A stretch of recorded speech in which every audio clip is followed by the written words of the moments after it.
வணக்கம். மலரட்டும் வசந்தம் இந்த நிகழ்ச்சிக்கு உங்கள் அனைவரையும் அன்போடு வரவேற்கிறேன். புத்தர் கூறும்பொழுது கூறுவார், ஒருவன் தீய எண்ணங்களோடு பேசினாலும் செயல்களை செய்தாலும் வண்டி சக்கரம் மாட்டை தொடர்ந்து செல்வது போல் துக்கமும் அவனை தொடர்ந்து செல்லும் என்று கூறுவார். இன்று நாம் சுய மேலாண்மை பண்பின் தகுதிகளை பற்றி பார்க்க இருக்கிறோம். நமது கேள்விகள் அனைத்திற்கும் பதிலளிக்க வருகிறார் நமது பிரம்மகுமாரர் சகோதரர் டாக்டர் பாண்டியமணி அவர்கள். இவர்கள் கடந்த 40 ஆண்டு காலமாக ராஜ்யோகாவை பயின்றும் பயிற்றுவித்தும் வருகிறார்கள். பிரம்மா குமாரி இயக்கத்தின் வேல்யூ எஜுகேஷன் துறையின் இயக்குனராய் இருக்கிறார்கள். வணக்கம் பிரதர். வணக்கம். ஓம் சாந்தி. ஓம் சாந்தி. நீங்க சென்ற நிகழ்ச்சியில் கூறும் பொழுது சமநோக்கு பார்வை, தொலைநோக்கு பார்வை, சுதந்திர உணர்வு, நகைச்சுவை உணர்வை பற்றி பேசினீர்கள். மற்றும் இருக்கக்கூடிய தகுதிகள் என்னென்ன? அதாவது நாம் ஏற்கனவே 4 தகுதிகளை பார்த்தோம். இன்னொரு 4 தகுதிகள் இருக்கின்றன. அதில் முக்கியமானது என்ன அப்படின்னு பார்த்தீங்கன்னா சுய கௌரவம். இந்த சுய கௌரவத்தினுடைய ஆதாரத்தில் தான் சுய மேலாண்மையே நாம் பெற முடியும். ஏனென்றால் சுய கௌரவம் என்பது நம்பிக்கைகளாகவும் எண்ணங்களாகவும் செயல்களாகவும் அதன் வினைவுகளாகவும் அதன் மூலமாக நம்மளுடைய அடையாளமாகவும் ஆகின்றன. ஆக இதை ஒரு சுழற்சியை நம்ம ஏற்கனவே பார்த்தோம்.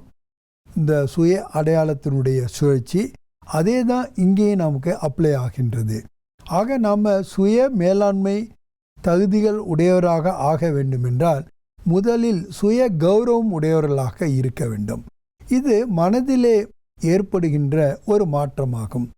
இதற்கு முன்னதாக நாம் சுய கௌரவம் இழந்தவர்களாக இருந்தோம். அதற்கு முக்கியமான காரணமே என்னவென்றால் நம்மளுடைய தேக உணர்வு தான். நம்மளுடைய அடையாளம் தவறாக இருந்த ஒரு காரணம்தான். இப்பொழுது அவற்றை திருத்தி கொண்டு சுய அடையாளத்தில் நாம் வரும்பொழுது நம்மளுடைய நம்பிக்கைகள், எண்ணங்கள், உணர்வுகள் அனைத்தும் மாற்றம் அடைந்து விடுகின்றன. ஆக சுய கௌரவத்தின் மூலமாகத்தான் நம் சுய மேலாண்மையை அதிகரித்து கொள்ள முடியும். ஏனென்றால் மேலாண்மை என்றாலே நாம் விரும்பிய ஒரு மாற்றத்தை கொண்டு வருவதும், அதாவது ஒரு ஏற்றத்தை அல்லது உயர்வை அல்லது நமது முன்னேற்றத்தை கொண்டு வருவதற்குமே அது வழிவகுக்கின்றது. ஆக சுய மேலாண்மை தகுதியில் இந்த சுய கௌரவம் என்பது ஒரு முக்கியமான பங்கு அளிக்கின்றது. இதை தொடர்ந்து இரண்டாவதாக அமைதி. அமைதி என்பது ஒரு சக்தியாகவும் இருக்கின்றது, குணமாகவும் இருக்கின்றது. எப்பொழுது அதை நாம் நடைமுறை வாழ்க்கையில் பயன்படுத்துகின்றோமோ அப்பொழுது அது சக்தியாக இருக்கின்றது. ஆனால் அதுவே எப்பொழுது நடைமுறையில் வெளிப்படுகின்றதோ அப்பொழுது அது குணமாகவும் மாறிவிடுகின்றது. ஆக இந்த அளப்பரிய குணத்தை, சக்தியை, அமைதியை நம்முடையவர்களாக நாம் ஆக்கிக்கொள்ள வேண்டும். ஏனென்றால் இன்றைய நடைமுறை வாழ்க்கையில் ஒவ்வொரு மனிதனும் கூட அமைதி இழந்து தவிக்கின்றான். எங்கே அமைதி, எங்கே அமைதி என்று தேடிக்கொண்டிருக்கின்றான். அதிலும் ஒரு முக்கியமான விஷயம் என்றால் அமைதியை வெளியே தேடுகின்றான். ஆனால் அது வெளியே இருக்கக்கூடிய ஒன்று அல்ல. எப்படி ஒரு கஸ்தூரியின் மனமானது ஒரு மானின் வயிற்றுக்குள்ளே இருக்கின்றதோ அதே போன்று இந்த அமைதி என்ற குணம் அல்லது சக்தி கூட நம்முள்ளே தான் இருக்கின்றது. ஆகவே அவற்றை வெளியே தேடுவதற்கு பதிலாக உள்ளே தேடினால் நிச்சயமாக கிடைக்கும். ஏதொன்றும் எங்கு இருக்கின்றது என்பது நமக்கு தெரியவில்லை என்றால் அதை நம்மால் எப்படி அடைய முடியும்? ஆகவே அடைவதற்கு ஆதாரமாக இருப்பது அது எங்கே இருப்பது என்பதை நாம் தெரிந்து கொள்ள வேண்டும். இறைவன் அன்பினுடைய கடலாகவும் இருக்கின்றார், அமைதியினுடைய கடலாகவும் இருக்கின்றார். அவருடைய குழந்தைகள் நாம் எப்படி அமைதி இல்லாமல் இருக்க முடியும்? ஏனென்றால் நம்முடைய சுய அடையாளமே நான் ஒரு ஆத்மா, அமைதி சொரூபமான ஆத்மா. ஆக அமைதி என்பதே என்னுடைய இயல்பான தன்மையாக இருக்கின்றது. ஆக இந்த இயல்பான தன்மைகளை நாம் தெரிந்து உணர்ந்து புரிந்து அவற்றை நாம் வெளிக்கொணரும் பொழுதுதான் அதை வாழ்க்கையில் நாம் கொண்டு வர முடிகின்றது. ஆக அமைதி என்பது இரண்டாவது முக்கியமான அங்கம் வகிக்கின்றது. ஏனென்றால் எப்பொழுது மனது அமைதியாக இருக்கின்றதோ அப்பொழுதுதான் இதனுடைய புத்தி என்பது தீர்க்க தரிசனமாக இருக்கின்றது. அதாவது கண்டுபிடிக்கக்கூடிய மற்றும் நிர்ணயிக்கக்கூடிய சக்திகள் அளப்பரியதாக நம்மிடம் இருக்கின்றன. இன்றைய மனிதர்களுக்கு ஒரு பெரிய சவாலாக இருப்பது என்னவென்றால், எது சரி எது தவறு என்றே அவர்களால் தெரிந்து கொள்ள முடிவதில்லை. ஆகவே எதை செய்ய வேண்டும் என்ற முடிவை கூட அவர்களால் எடுக்க முடியாமல் இருக்கின்றன. உதாரணமாக, நிறைய பேர் ஒரு தப்பை செய்தால் அது சரி என்று சொல்ல முடியாது.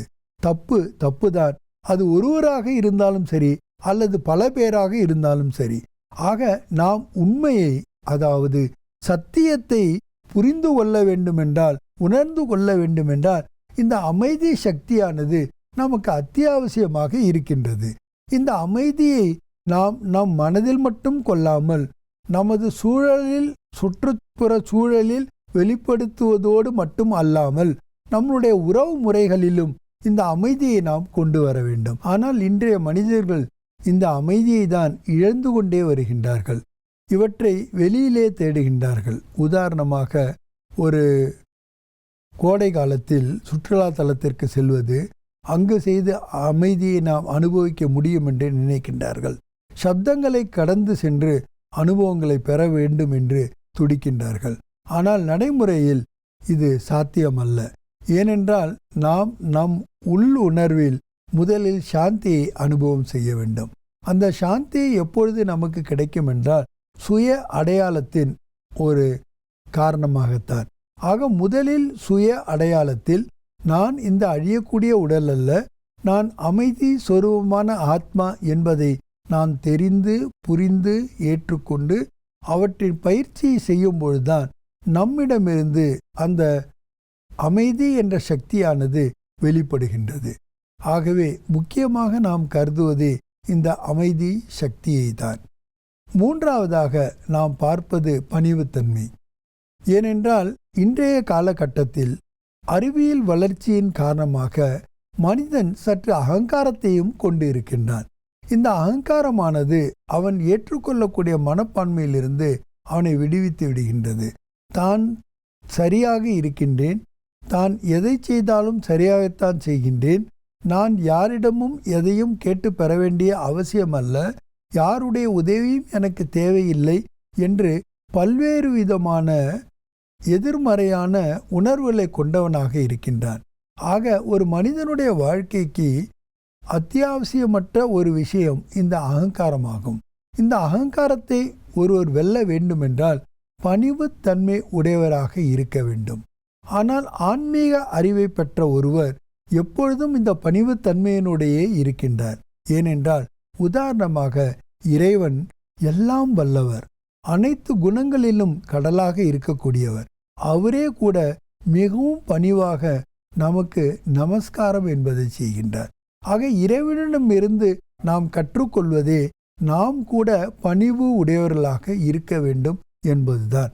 ஆக நடைமுறை வாழ்க்கையில் நாம் இந்த பணிவை கொண்டு வருவதற்காக முதலில் மனதிற்கண் அகங்காரமற்றவர்களாக நாம் இருக்க வேண்டும். இந்த அகங்காரம் உடையவர்கள் தன்னுடைய வாழ்க்கையில் தோல்வியை அல்லது ஒரு கீழான நிலையை தான் நிச்சயமாக அடைகின்றார்கள். இந்த தலைகணம் அல்லது அகங்காரம் என்பது நமக்கு வீழ்ச்சியைத்தான் கொடுக்கின்றது. இவை ஒரு எதிர்மறையான உணர்வே ஆகும்.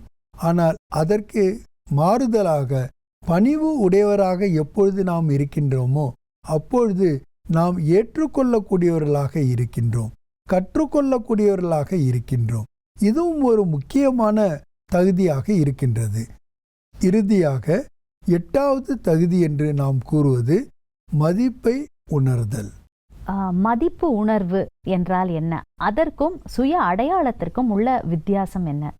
அதாவது தன் மதிப்பு உயர்வு, தன் மதிப்பை உணர வேண்டும். என்னுடைய வேல்யூ என்ன, நான் எதில் சிறந்தவனாக இருக்கின்றேன் என்பதை நான் தெரிந்து கொள்ள வேண்டும். அப்பொழுதுதான் அதை நாம் நடைமுறையில் பயன்படுத்த முடியும். என்னை பற்றியே நான் தெரிந்திருக்கவில்லை என்றால், என்னுடைய சிறப்பு இயல்புகளை நான் தெரிந்திருக்கவில்லை என்றால், என்னுடைய சிறப்பு தன்மைகளை நான் தெரிந்திருக்கவில்லை என்றால் எப்படி அவற்றை நாம் நடைமுறையில் கொண்டு வர முடியும்? ஆகவே தன் மதிப்பை உணர்தல் என்பது ஒரு முக்கியமான கட்டாயமான நிகழ்வாக இருக்கின்றது. ஆகவே இந்த 8 தகுதிகளையும் நாம் கொள்ளும் பொழுதுதான் சுய தலைமை பண்பு உடையவர்களாக நாம் ஆக முடிகின்றது. இதற்கு கூட நாம் முக்கியமான 2 விஷயங்களை நடைமுறையில் கொண்டு வர வேண்டியது அவசியமாகின்றது.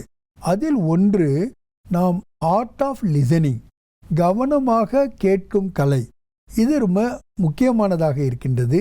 ஏனென்றால் இந்த கலையின் மூலமாகத்தான் நாம் அறியும் திறனை நன்றாக பெறுகின்றோம்.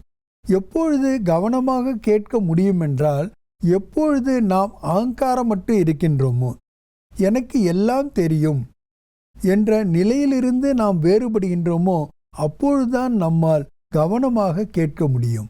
இது ஒரு கலை என்று கூறுகின்றோம். ஏனென்றால் இதை நாம் வளர்த்து கொள்ள வேண்டியிருக்கின்றது. இதை ஒரு ஸ்கில் என்று சொல்வதில்லை, ஆர்ட் என்று கூறுகின்றோம். அதற்கும் காரணம் இருக்கின்றது. ஏனென்றால் இவற்றை நாம் எப்படி வளர்த்து கொள்கின்றோமோ அப்படிதான் இது ஏற்றம் அடைகின்றது. ஆகவே இந்த ஆர்ட் ஆஃப் லிசனிங், கவனமாக கேட்கும் கலையை நாம் வளர்த்து கொள்ள வேண்டும். மேலும் இன்னொரு கலை ஆர்ட் ஆஃப் லேர்னிங் என்று கூறுகின்றோம், கற்றுக்கொள்ளும் கலை. இந்த கலையையும் நாம் அவசியமாக அதிகமாக வளர்த்து கொள்ள வேண்டும். அப்பொழுதுதான் நாம் சுய தலைமை பண்பு உடையவராக இருக்க முடியும். கேட்கக்கூடிய கலை என்று கூறினீர்கள். நடைமுறையில் தினமும் என்ன பயிற்சி இதற்காக செய்யலாம்? அதாவது இறைவனுடைய படைப்புல பாருங்க, எவ்வளோ அதிசயமான படைப்பு இந்த உடல் கூட. ஒரு வாய்க்கு 2 காதை இறைவன் படைச்சிருக்கான். அப்படின்னா என்ன அர்த்தம்? எவ்வளவு நம்ம பேசுகிறோமோ அதை விட 2 மடங்கு நம்ம கேட்க வேண்டும் என்று அர்த்தம்.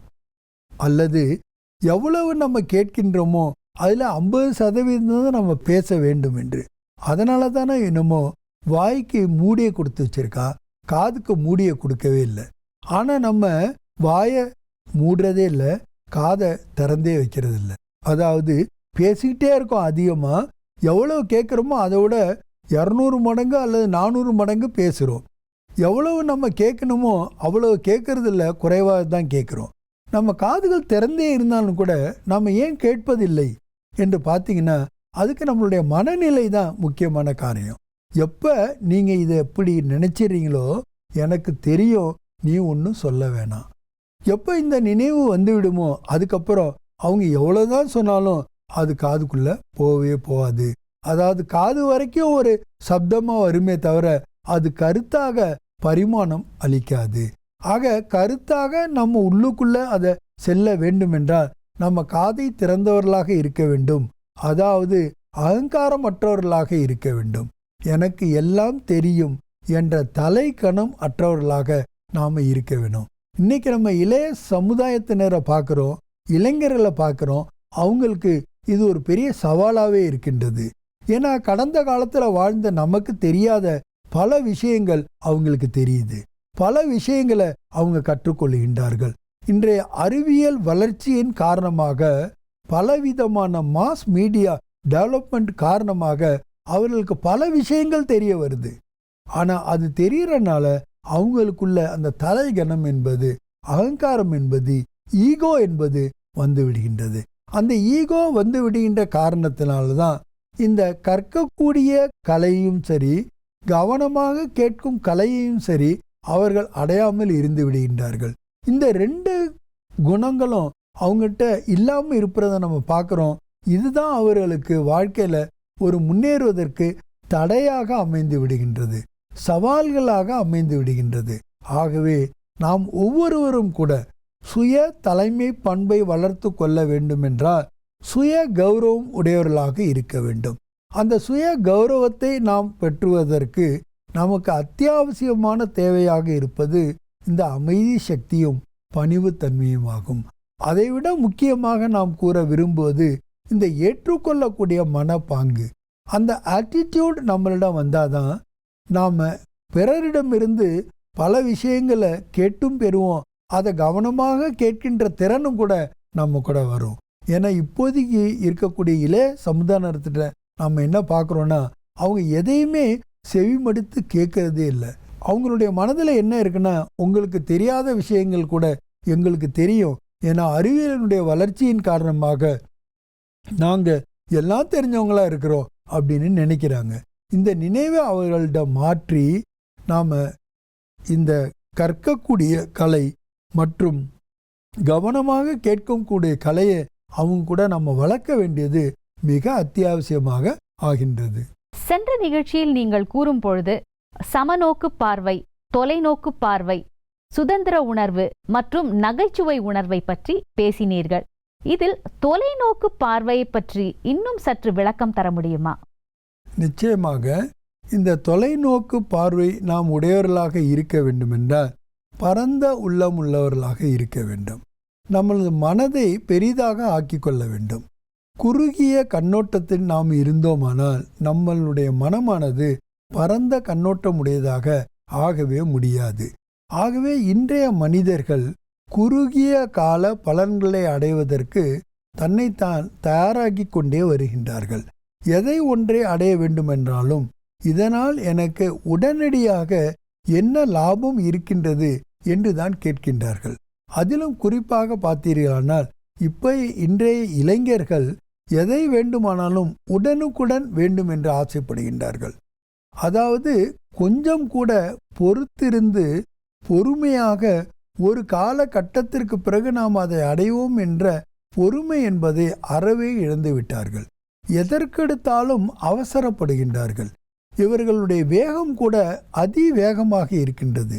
எங்கு செல்ல வேண்டுமானாலும் வேகமாக செல்ல வேண்டும் என்ற ஒரு உத்வேகத்தில் தான் இருக்கின்றார்கள். அந்த வேகத்தில் அவர்கள் சென்று அங்கே சாதிக்க போவது எது ஒன்றாக இல்லாவிட்டாலும் கூட எப்பொழுதும் வேகமாக இருக்க வேண்டும் என்று நினைக்கின்றார்கள்.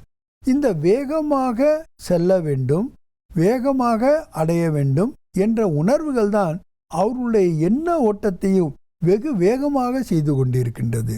ஒரு சில நிமிடங்களில் பல ஆயிரக்கணக்கான எண்ணங்களை அவர்கள் படைத்து விடுகின்றார்கள். அதன் காரணமாகவே அவர்கள் களைப்பும் அடைந்து விடுகின்றார்கள், சோர்வும் அடைந்து விடுகின்றார்கள். மனதினுடைய நிலை நம்மளுடைய மனிதனின் நிலை என்று கூறப்படுகின்றது. மனதினுடைய இந்த ஓட்டமானது அவனுடைய உடலின் மீதும் தாக்கத்தை ஏற்படுத்துகின்றது. நடைமுறை வாழ்க்கையில் நாம் பார்க்கின்றோம், ஒவ்வொருவரும் கூட ஒவ்வொரு விஷயத்திலும் அவசரப்படுகின்றார்கள். ஒரு விதையை நாம் விதைக்கின்றோம் என்றால் அது முளைப்பதற்கு கூட காலம் தேவையாக இருக்கின்றது. ஒவ்வொரு விதைக்கும் ஒவ்வொரு காலம் இருக்கின்றது. சில விதைகள் 3 மாதத்தில் அல்லது 4 மாதத்தில் பலனையும் கொடுத்து விடுகின்றது.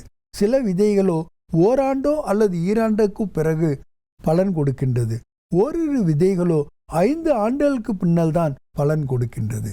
ஆனால் எந்த ஒரு உணை 5 ஆண்டுகளுக்கு பிறகு நமக்கு பலன் கொடுக்கின்றதோ அது 50 ஆண்டுகள் வரை பலன் கொடுக்கின்றது. ஆனால் எந்த விதை 3 மாதத்தில் நமக்கு பலன் கொடுத்து விடுகின்றதோ அது ஒரே அடியாக தன்னுடைய பலனை கொடுத்து முடித்து விடுகின்றது. ஆகவே நாம் பொறுமை உடையவர்களாக இருக்க வேண்டும். இன்றைய உலகத்தினர் யாரும் எதற்கும் பொறுமை அற்றவர்களாக இருக்கின்றார்கள். உடனுக்குடன் எதையும் செய்ய வேண்டும், உடனுக்குடன் எதையும் அடைய வேண்டும், இப்பொழுதே அடைய வேண்டும் என்றெல்லாம் அவசரப்படுகின்றார்கள். இந்த அவசரத்தன்மையின் காரணமாகத்தான் ஆன்மீகத்திலிருந்து அவர்கள் தூரமாகவே இருக்கின்றார்கள். யார் ஒருவர் ஆன்மீக அறிவை பெற்றிருக்கின்றாரோ அவருக்கு ஒரு விஷயம் மிக தெளிவாக தெரிகின்றது. நான் எதை அடைய வேண்டுமோ அதை அடைந்தே தீருவேன். எப்பொழுதே நான் அடைய வேண்டுமோ அப்பொழுதே அதை அடைவேன். ஆகவே அதுவரை நான் பொறுமையாக இருக்க வேண்டும் என்ற ஒரு தன் உணர்விலே அவர் இருக்கின்றார். ஏனென்றால் நாம் ஏற்கனவே இந்த சுய கௌரவத்தில் முக்கியமான ஒரு விஷயத்தை பார்த்தோம். அதாவது சுய அடையாளத்தின் மூலமாகத்தான் நாம் தன் உணர்வை பெறுகின்றோம். ஆக தன் உணர்வில் முக்கியமான பங்கு வகிப்பது நமது பொறுமை குணமாகும், பணிவு குணமாகும். ஆக எத்தனையோ குணங்களை நாம் கேட்டிருந்தாலும் கூட அத்தனை குணங்களையும் நமது நடைமுறை வாழ்க்கையில் நாம் நிதர்சனமான உண்மையாக அனுபவம் செய்வதற்கு இந்த சுய அடையாளமும் தன் உணர்வும் வழிவகுக்கின்றன. சுய கௌரவத்தை நாம் பெறுவதற்கு கூட அந்த சுய கௌரவத்தை நம்முள் அடக்கிக் கொள்வதற்கு அல்லது நாம் ஏற்புடையதாக செய்து கொள்வதற்கு கூட முக்கியமான அங்கம் வகிப்பது இந்த சுய அடையாளமும் தன் உணர்வுமாகும். ஆக இந்த இரண்டினுடைய ஆதாரத்தில் தான் நமது வாழ்க்கையானது ஆன்மீக வாழ்க்கையாக அமைந்து விடுகின்றது. ஆக நாம் மனிதர்களாக பிறந்திருக்கின்றோம், ஆறறிவு உடையவர்களாக பிறந்திருக்கின்றோம், எத்தனையோ அறிவியல் வளர்ச்சிகளை நாம் செய்து கொண்டிருக்கின்றோம். இதற்கெல்லாம் மூல காரணமாக நாம் அடிப்படையில் ஒரு சுய அடையாளமாக நான் ஆத்மாவாக இருக்கின்றேன், இந்த அழியக்கூடிய உடலாக இல்லை, நான் படைக்கப்பட்ட ஒன்றல்ல, நான் படைப்பாளனாக இருக்கின்றேன், நான் காரியங்களை செய்பவனாக இருக்கின்றேன் என்ற உணர்வோடு நாம் காரியங்களை செய்யும் பொழுது நமது இயல்புகள் எது இயற்கையானவைகளோ அவைகளை நாம் வெளிப்படுத்த முடிகின்றது. ஆக இயல்பான தன்மைகளை, இயற்கையான தன்மைகளை, அழியாத தன்மைகளை, எல்லைக்கு அப்பாற்பட்ட தன்மைகளை நாம் எப்பொழுதும் பெற வேண்டுமென்றால், அதை பிறருக்கும் நமக்கு அளிக்க வேண்டுமென்றால் இந்த சுய கௌரவம் முக்கியமான அங்கம் வகிக்கின்றது. ஆக சுய கௌரவம் நாம் உடையவராக இருக்க வேண்டும்.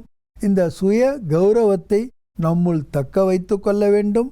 நாம் இந்த சுய கௌரவத்தை நடைமுறை வாழ்க்கையில் ஒவ்வொரு அடியிலையும் நாம் பயன்படுத்த வேண்டும். இந்த சுய கௌரவத்தை பெறுவதன் மூலமாக நாம் பிறரிடமிருந்து கூட தாமாகவே இந்த கௌரவத்தை அடைந்து விடுகின்றோம். அதை நாம் கேட்டு பெற வேண்டிய அவசியமே இல்லை. ஏனென்றால் நாம் எப்படியோ அப்படியே அதனுடைய பிரதிபலன் நமக்கு கிடைக்கின்றது. ஆகவே நாம் பெற வேண்டியது எதுவாக இருக்கின்றதோ அதை முதலில் நம்முள் வளர்த்து கொள்ள வேண்டியது மிக்க அவசியமாக இருக்கின்றது. ஆக இன்றைய சூழலில், இன்றைய உலக சூழலில், இப்பொழுது இருக்கக்கூடிய தமோபிரதானமான நிலையில் கூட நாம் இறங்கு கலையில் இருந்தாலும் கூட நமது வாழ்க்கையில் அமைதி, அன்பு, மகிழ்ச்சி என்பது குறைந்து கொண்டே வந்தாலும் கூட இவைகளெல்லாம் நாம் சரி செய்வதற்கு, இந்த சவால்களை நாம் எதிர்கொள்வதற்கு நமக்கு அத்தியாவசியமாக இருப்பது இந்த ஆன்மீக அறிவும் ராஜயோகம் என்ற தியானமும் தான். இந்த இரண்டின் மூலமாக நாம் சுய கௌரவம் உடையவர்களாக ஆகின்றோம். ஏனென்றால் ஆன்மீக அறிவின் ஆதாரமே சுய அடையாளத்திலும் தன் உணர்விலும் தான் இருக்கின்றது. ஆக நான் இந்த அழியக்கூடிய உடல் அல்ல, நான் எந்த ஒரு வேறுபாட்டிற்கும் அப்பாற்பட்டவன். உதாரணமாக உடல் வேறுபாடானாலும் சரி, நம்மளுடைய படிப்பின் வேறுபாடானாலும் சரி, பதவியினுடைய வேறுபாடானாலும் சரி, நமது கல்வியினுடைய வேறுபாடானாலும் சரி, நமது மொழியின் வேறுபாடானாலும் சரி, அனைத்து விதமான வேறுபாடுகளில் இருந்தும் நாம் விலகி நாம் அனைவரும் ஆத்மாக்கள், நாம் அனைவரும் உயிர்கள், நாம் அனைவரும் ஒரு தந்தையினுடைய குழந்தைகள், நாம் அனைவரும் ஒரு குடும்பத்தை சேர்ந்தவர்கள், இந்த உலகமே ஒரு குடும்பம் என்ற ஒரு உணர்வோடு நமது வாழ்க்கையை நாம் நடத்தும் பொழுது நாம் அளப்பரிய இன்பங்களை, செல்வங்களை பெறுகின்றோம். மிக அருமையாக வாழ்வில் எப்படி சந்தோஷமாகவும் மகிழ்ச்சியாகவும் இருப்பதற்கு தியானம் உதவியாக இருக்கிறது என்பதை பற்றிய ஒரு விளக்கம் தந்தீர்கள். சுய மேலாண்மை பண்புகளின் தகுதிகளை பற்றியும் எங்களுக்கு விளக்கம் அளித்தமைக்கு மிக்க நன்றி. வணக்கம். நன்றி, வணக்கம்.